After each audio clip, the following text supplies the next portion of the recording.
आज के इस वीडियो में सुनिए पापांकुशा एकादशी व्रत कथा। यह एकादशी व्रत करने से और कथा सुनने से जीवन का संपूर्ण पाप नाश हो जाता है।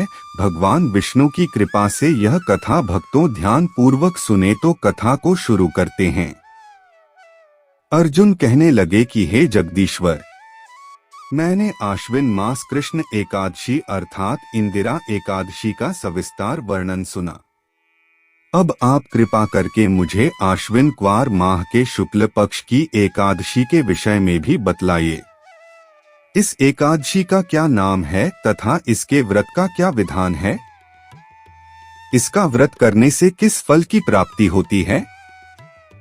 कृपया यह सब विधान पूर्वक कहिए। भगवान श्री कृष्ण ने कहा, हे कुंती नंदन, आश्विन माह के शुक्ल पक्ष की एकादशी का नाम पापांकुशा एकादशी है। इसका व्रत करने से सभी पाप नष्ट हो जाते हैं तथा व्रत करने वाला अक्षय पुण्य का भागी होता है। आश्विन शुक्ल एकादशी के दिन इच्छित फल की प्राप्ति के लिए भगवान विष्णु का पूजन करना चाहिए। इस पूजन के द्वारा मनुष्य को स्वर्ग लोक की प्राप्ति होती है। हे अर्जुन, जो मनुष्य कठिन तपस्याओं के द्वारा फल की प्राप्ति करते हैं, वह फल इस एकादशी के दिन क्षीरसागर में शेषनाग पर शयन करने वाले भगवान विष्णु को नमस्कार कर देने से मिल जाता है और मनुष्य को यम के दुख नहीं भोगने पड़ते। मनुष्य को पापों से बचने का दृढ़ संकल्प करना चाहिए।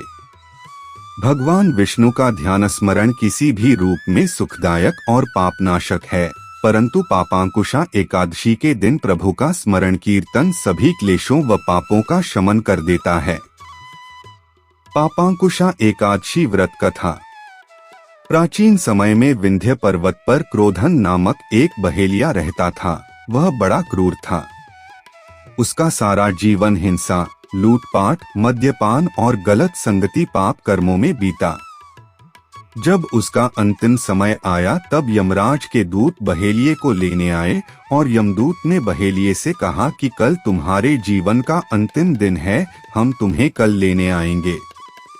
यह बात सुनकर बहेलिया बहुत भयभीत हो गया और महर्षि अंगिरा के आश्रम में पहुंचा और महर्षि अंगिरा के चरणों पर गिरकर प्रार्थना करने लगा, हे ऋषिवर, मैंने जीवन भर पाप कर्म ही किए हैं। कृपा कर मुझे कोई ऐसा उपाय बताएं जिससे मेरे सारे पाप मिट जाएं और मोक्ष की प्राप्ति हो जाए।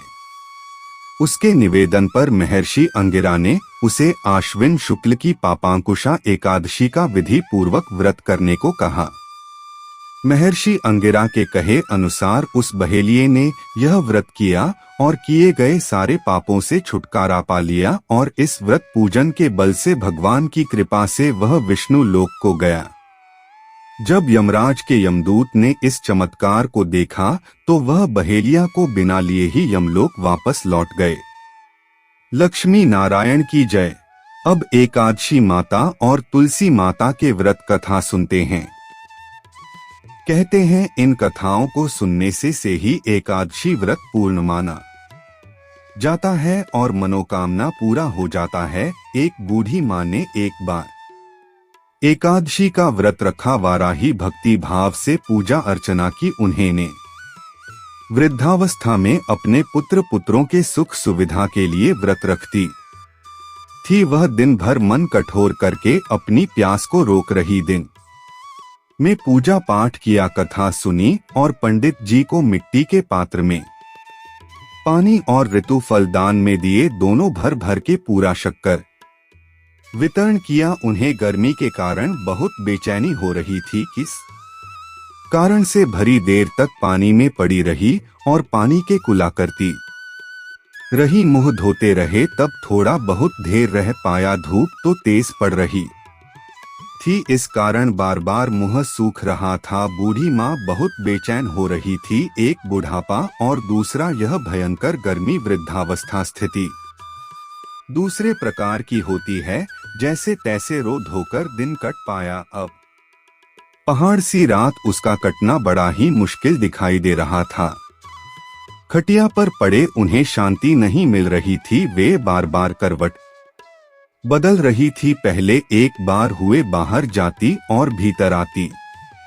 उन्हें घर के अंदर शांति नहीं थी। वह परी परी एकादशी माता के स्मरण करती रही। वह कहती रही है, माताजी आप मेरी लाज रखिएगा, आप ही मुझे शक्ति दे दीजिए जिसे मैं भली बाती व्रत कर सकूं मैं और यह पहाड़ सी रात शांतिपूर्वक समाप्त हो सके। प्यास के कारण बूढ़ी माँ की बेचैनी तो भर ही रही थी। उन्होंने ध्यान रखने का बहुत कोशिश की किंतु सोहेल चिंता के सीमा टूट गई। यह घबराकर एकदम चिल्ला चिल्ला के बोलने लगे, बचाओ बचाओ। अम्मा के चिल्लाने सुन सब परिवार भर के नर नारी बच्चे सब आ गए। बुरी अम्मा के खटिया के समीप सब पहुंच गई। सब ने पूछा, अम्मा जी आपको क्या हुआ, आप क्यों चिल्ला रही है, आप यह वृद्धावस्था में यह कठिन व्रत क्यों कर रही है। अम्मा शक्ति ही भक्त होते हैं। थोड़ी ही देर में वह फिर से बोली, अरे हमारे तो प्राण ही निकल जा रहे हैं। मेरे छाती पर ठंडे पानी का घाट रख दीजिए। पोतों ने ठंडे पानी के घड़ा दादी के छाती पर रख दिया। तब उन्हें थोड़ा बहुत आराम मिला और थोड़ी देर के लिए उन्होंने अपनी आंख बंद कर ली। एकादशी माता ने सोचा, यह बुरी अम्मा है तो बड़ा कठोर, जरा जाकर उन्हें परीक्षा लेना चाहिए। यह आधी रात को मुर्गा बनकर आवाज लगने लगी। मुर्गा के आवाज सुनकर दादी जल्दी से जागी और बाहर जाकर आसमान की ओर देखा। उन्हें आसमान में कहीं प्रातः काल दिखाई नहीं दिया। वे सोचने लगी, यह मुर्गा क्यों और कैसे बोल गया। उन्हें प्यास तो लगी रही थी, थोड़ा बहुत उन्हें मैन भी विचलित होने लगा था किंतु अंत में उन्हें दृढ़ निश्चित किया, मैं बर्थ पूरी करके ही छोड़ूंगी, चाहे भले मेरे प्राण ही निकल जाएं। फिर यह सोचकर खटिया पर शिथिल होकर लेट गया। थोड़ी देर में एकादशी माता ने उनके फिर से परीक्षा लेनी चाहिए। एक छोटी सी बालिका के रूप में एक गिलास में शरबत लेकर उनके सिरहाने खड़ी हो गई और जोर से बोली, दादी मुंह धोकर शरबत पी लीजिए, सुबह हो गई है। पहले तो शरबत के गिलास देखकर उनका मन ललचाने लगा किंतु अचानक व्रत का याद आ गई। उन्होंने सोचा कि मैं किसी भी प्रकार से शरबत नहीं पी सकती। वह शांतिपूर्वक अपने खटिया पर लेट गई। फिर थोड़ी देर में उन्हें ऐसा लगा पानी के कुएं में पटक दिया हो। वह बड़ी देर तक कुएं में हाथ पैर पटकते रही किंतु उन्होंने अपनी पानी के एक बूंद भी मुंह में नहीं जान दी और वे दृढ़ता पूर्वक अपना व्रत पलटी रही। थोड़ी ही देर में न जाने सामने कहां से आग जलने लगी जिससे भारी गर्मी बढ़ने लगी। प्यास के कारण प्राण निकलने लगी किंतु बुरी अम्मा का कुछ नहीं बिगाड़ पाई। वह जहां की तहां मुस्कुराते ही बैठी हुई थी। थोड़ी ही देर में बाहर प्रकाश दिखाई देने लगा। ऐसा लगा जैसा सवेरा हो गया हो। बुरी अम्मा ने जब बाहर निकलकर देखा, बूढ़ी अम्मा समझ गई कि सवेरा होने में 3 से 4 घंटा बाकी है। यह जानने के बाद फिर इधर उधर घूमने लगी। एकादशी माता यह बात अच्छी तरह से समझ गई। यह बुरी अम्मा अपने व्रत से किसी भी प्रकार से नहीं टल सकती है। वे उनके सत्य व्रत को अच्छी तरह से समझ गई। सवेरा होते ही बुरी अम्मा स्नान किया और भगवान को पूजा पाठ किया। एकादशी माता का कथा सुना और ब्राह्मणों को दक्षिण देकर ब्राह्मणों को भोजन भी कराया। तब उन्होंने जल ग्रहण किया। कन्याओं को भोजन करने के बाद अम्मा स्वयं भोजन किया। उसे श्रेष्ठ व्रत के प्रभाव से बूढ़ी अम्मा के आयु में वृद्धि हो गई। उनका घर परिवार हरा भरा हो गया। अब उनके घर में किसी चीज के कोई अभाव नहीं रहा। वह हर तरह के सुख साधन से पूर्ण हो गया। नात नातिन पोता पोती से उनका घर भर गया और यह उसी दिन से 12 महीने के एकादशी व्रत करने लगी। एकादशी व्रत माता के प्रताप से इस संसार में हर प्रकार के सुख होकर अंत में बैकुंठ धाम चले गए। जैसे एकादशी माता ने बूढ़ी और उनके परिवार को हरा भरा किया, ऐसे ही एकादशी माता हम सभी का मनोकामना पूर्ण करें। बोलिए श्री हरि लक्ष्मी नारायण की जय। अब सुनिए दूसरी कथा भगवान श्री कृष्णा और कुम्हार की। एक बार की बात है कि यशोदा मैया प्रभु श्री कृष्ण के उलाहनों से तंग आ गई और छड़ी लेकर श्री कृष्ण की ओर दौड़ी। जब प्रभु ने अपनी मैया को क्रोध में देखा तो वह अपना बचाव करने के लिए भागने लगे। भागते भागते श्री कृष्ण एक कुम्हार के पास पहुंचे। कुम्हार तो अपने मिट्टी के घड़े बनाने में व्यस्त था, लेकिन जैसे ही कुम्हार ने श्री कृष्ण को देखा तो वह बहुत प्रसन्न हुआ।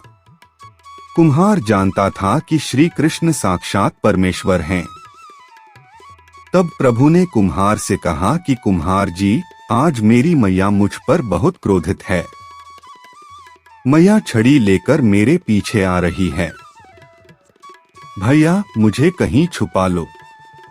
तब कुम्हार ने श्री कृष्ण को एक बड़े से मटके के नीचे छिपा दिया। कुछ ही क्षणों में मैया यशोदा भी वहां आ गईं और कुम्हार से पूछने लगी, क्यों रे कुम्हार, तूने मेरे कन्हैया को कहीं देखा है क्या? कुम्हार ने कह दिया, नहीं मैया, मैंने कन्हैया को नहीं देखा। श्री कृष्ण यह सब बातें बड़े से घड़े के नीचे छुपकर सुन रहे थे। मैया तो वहां से चली गईं।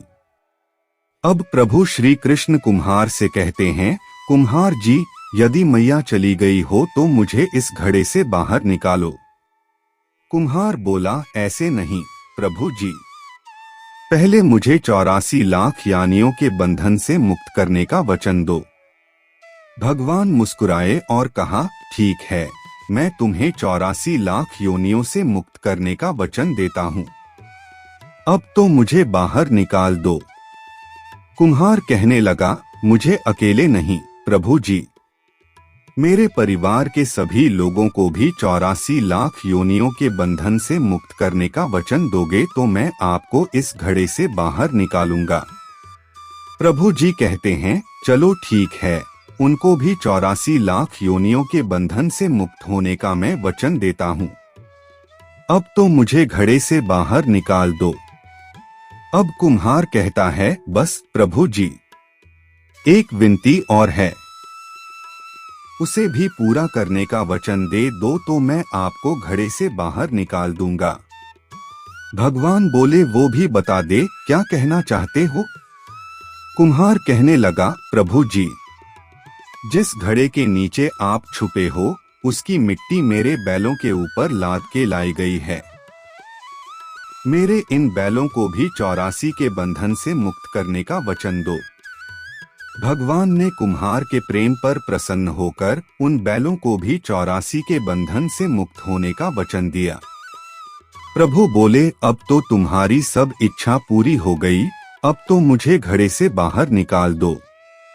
तब कुम्हार कहता है, अभी नहीं भगवान, बस एक अंतिम इच्छा और है, उसे भी पूरा कर दीजिए, और वह यह है, जो भी प्राणी हम दोनों के बीच के इस संवाद को सुनेगा उसे भी आप 84 लाख योनियों के बंधन से मुक्त करोगे। बस यह वचन दे दो तो मैं आपको इस घड़े से बाहर निकाल दूंगा। कुम्हार की प्रेम भरी बातों को सुनकर प्रभु श्री कृष्ण बहुत खुश हुए और कुम्हार की इस इच्छा को भी पूरा करने का वचन दिया।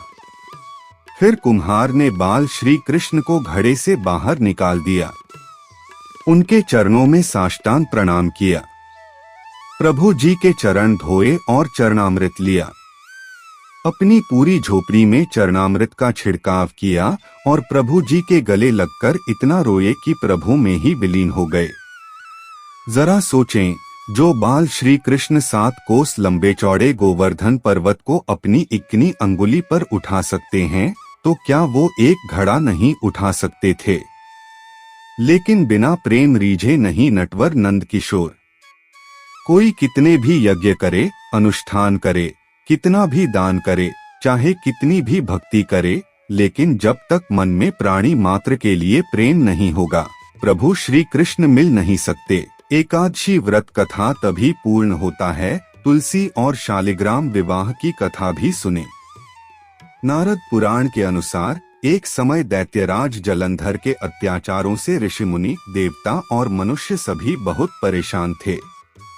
वह बड़ा ही पराक्रमी और वीर था। इसके पीछे उसकी पतिव्रता धर्म का पालन करने वाली पत्नी वृंदा के पुण्यों का फल था, जिससे वह पराजित नहीं होता था। उससे परेशान देवता भगवान विष्णु के पास गए और उसे हराने का उपाय पूछा। तब भगवान श्रीहरि ने वृंदा का पतिव्रता धर्म तोड़ने का उपाय सोचा। भगवान विष्णु ने जलंधर का रूप धारण कर वृंदा को स्पर्श कर दिया, जिसके कारण वृंदा का पतिव्रता धर्म भंग हो गया और जलंधर युद्ध में मारा गया। भगवान विष्णु से छले जाने तथा पति के वियोग से दुखी वृंदा ने श्रीहरि को श्राप दिया कि अब की पत्नी का भी छल से हरण होगा तथा आपको पत्नी वियोग सहना होगा। इसके लिए आपको पृथ्वी पर जन्म लेना होगा। यह श्राप देने के बाद वृंदा सती हो गई। उस स्थान पर तुलसी का पौधा उग गया। रामावतार में श्राप के कारण सीता हरण होता है और श्री राम पत्नी वियोग सहन करते हैं। एक अन्य कथा में कहा गया है कि वृंदा ने भगवान विष्णु को निष्ठुर व्यवहार करने के कारण पत्थर होने का श्राप दिया था। उसके कारण ही शालिग्राम स्वरूप में भगवान विष्णु की पूजा होती है। वृंदा का पतिव्रता धर्म तोड़ने से भगवान विष्णु को बहुत ग्लानि हुई। तब उन्होंने वृंदा को आशीष दिया कि वह तुलसी स्वरूप में सदैव उनके साथ रहेगी। उन्होंने कहा कि कार्तिक शुक्ल एकादशी को जो भी शालिग्राम स्वरूप में उनका विवाह तुलसी से कराएगा, उसकी मनोकामना पूर्ण होगी। तब से तुलसी विवाह होने लगा। एक बुढ़िया माई की तुलसी जी की कथा यह भी सुनना जरूरी होते हैं। एकादशी व्रत करने वालों की तो यह भी कथा ध्यान पूर्वक सुने। कार्तिक महीने में एक बुढ़िया माई तुलसी जी को सींचती और कहती कि हे तुलसी माता, सत की दाता, मैं तेरा बिडला सींचती हूँ, मुझे बहू दे, पीतांबर की धोती दे, मीठा मीठा घास दे, बैकुंठा में वास दे, चटक की चाल दे, पटक की मोत दे, चंदन का काठ दे, रानी सा राज दे, दाल भात का भोजन दे, ग्यारस की मौत दे, कृष्ण जी का कंधा दे। तब तुलसी माता यह सुनकर सूखने लगी तो भगवान श्री कृष्णा ने पूछा कि हे तुलसी, तुम क्यों सूख रही हो? तुलसी माता ने कहा कि एक बुढ़िया रोज आती है और यही बात कह जाती है। मैं सब बात तो पूरा कर दूंगी, लेकिन कृष्ण का कंधा कहाँ से लाऊंगी? तो भगवान कृष्णा ने बोले, जब वो मरेगी तो मैं अपने आप कंधा दे आऊंगा, तू बुढ़िया माई से कह देना।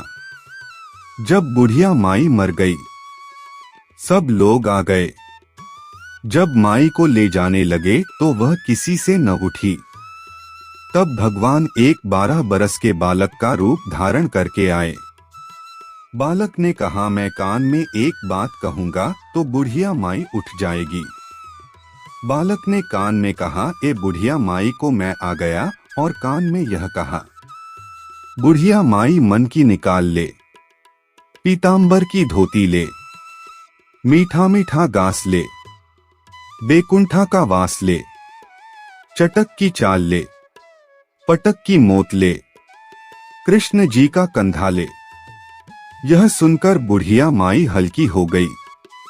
भगवान ने कंधा दिया और बुढ़िया माई को मुक्ति मिल गई। हे तुलसी माता, जैसे बुढ़िया माई को मुक्ति दी वैसे सबको देना। कथा इस प्रकार समाप्त होते हैं। प्रेम से बोले लक्ष्मी नारायण की जय।